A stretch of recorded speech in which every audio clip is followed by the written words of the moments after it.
Wilmington, Delaware, AP, after tough talk between Presidents Joe Biden and Vladimir Putin over the Russian troop buildup on the Ukraine border, both sides insist they are hopeful that a pathway to easing tensions could open during diplomatic talks set for January.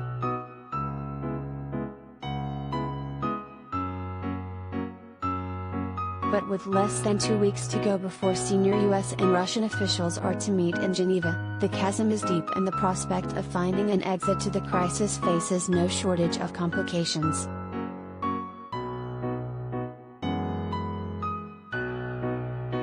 Biden on Friday told reporters that he advised Putin when they spoke by phone a day earlier that the upcoming talks could only work if the Russian leader de-escalated, not escalated, the situation in the days ahead. The US president said he also sought to make plain to Putin that the US and allies stood ready to hit Russia with punishing sanctions if the Russians further invade Ukraine.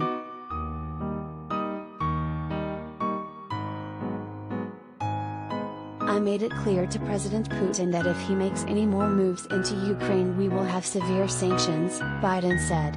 We will increase our presence in Europe with NATO allies.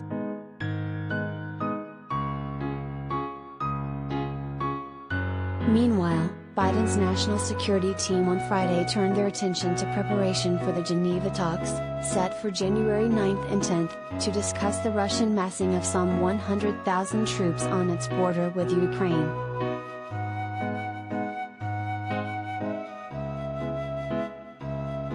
The Geneva talks, which are to be led on the US side by senior State Department officials, are slated to be followed by Russia-NATO Council talks and a meeting of the Organization for Security and Cooperation in Europe.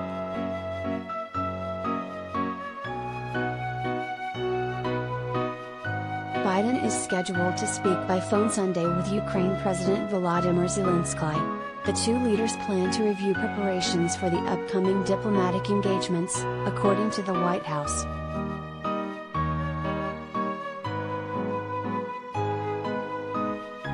Secretary of State Antony Blinken on Friday debriefed Canadian Foreign Minister Melanie Joly, Italian Foreign Minister Luigi Di Maio and NATO Secretary General Jens Stoltenberg on the Biden-Putin call and discussed preparations for the upcoming summit.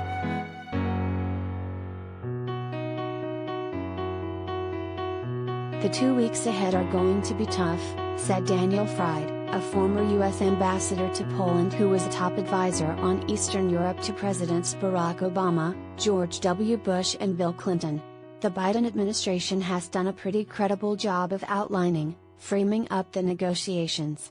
But the toughest test is yet to come because Putin will continue to engage in threats and brinksmanship to see how determined we are.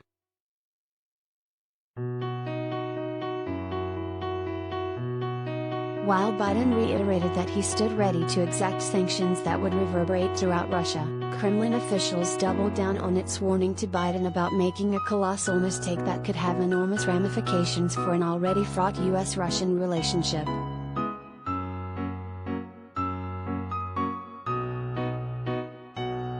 A top Putin aide on Friday reinforced that Russia stands by its demands for written security guarantees. Moscow wants it codified that any future expansion of NATO must exclude Ukraine and other former Soviet bloc countries and demands that the bloc remove offensive weaponry from countries in the Russian neighborhood.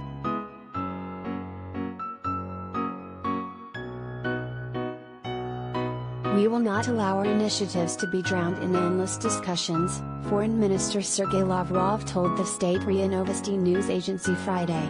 If no constructive answer comes in a reasonable time and the West continues its aggressive course, Russia will have to take all necessary measures to maintain a strategic balance and remove unacceptable threats to our security.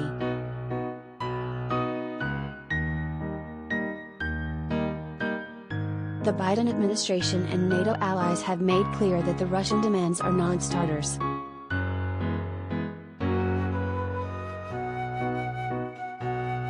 The seemingly unrealistic rhetoric has made some in Washington question of how effective talks can be.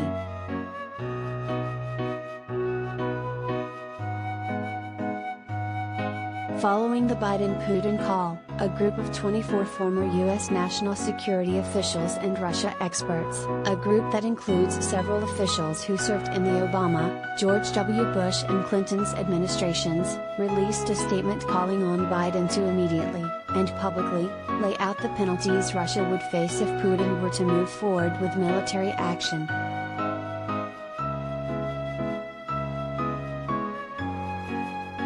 The signatories of the statement included several former U.S. ambassadors, including Fried Russia envoys Michael McFaul and Alexander Vereshko, and Ukraine envoys Stephen Pfeiffer and John Herbst.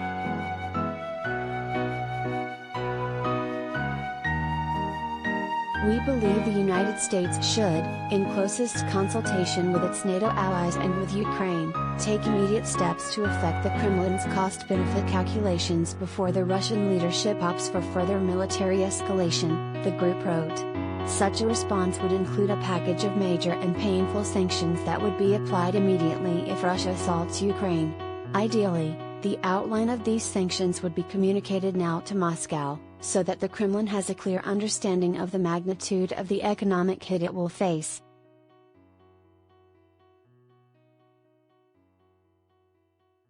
The Russians for their part continue to make the case that they are facing an existential threat with Ukraine.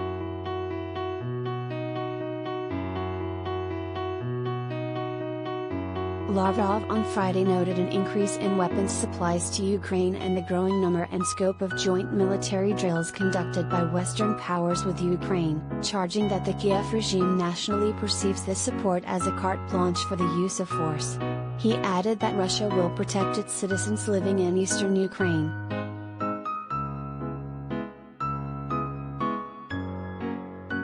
As for residents of Donbas, where hundreds of thousands of our citizens live, Russia will take all necessary measures to protect them, he said. An adequate response will be given to any possible military provocations by Kiev against Donbas.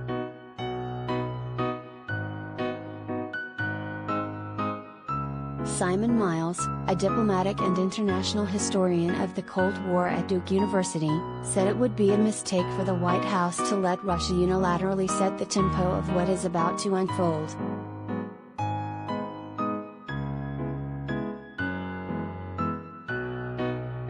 Whatever the US can do to keep the Russians on their back foot, as opposed to letting the Kremlin set the agenda, is going to be important to securing a favorable resolution, Miles said.